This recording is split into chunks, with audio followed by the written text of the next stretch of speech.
बता मेरे दिल तू रोता है क्यों? बता मेरे दिल तू रोता है क्यों? आंसुओं से तू पलके भिगोता है क्यों? आंसुओं से पलके भिगोता है क्यों?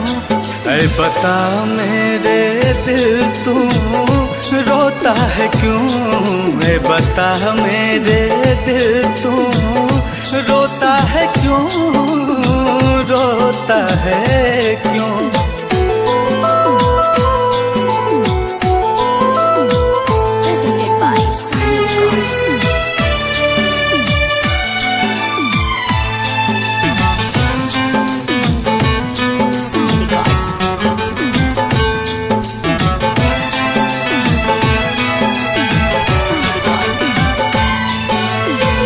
बेवफा की कैसी बेरुखी है, मोहब्बत भी करना खुदकुशी है।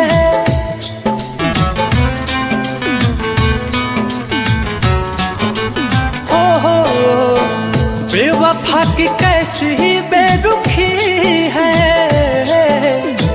मोहब्बत भी करना खुदकुशी है।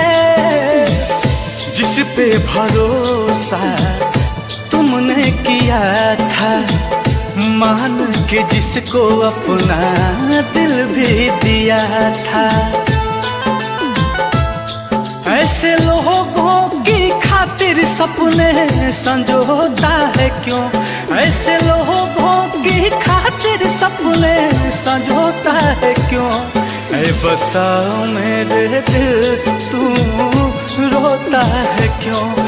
बता मेरे दिल तू रोता है क्यों? रोता है क्यों?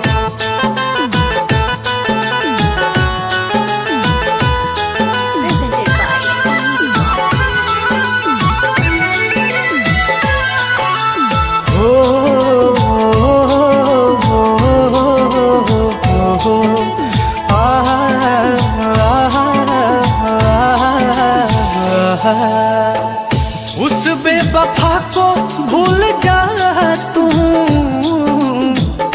अब गम के आंसू ना बहा तू।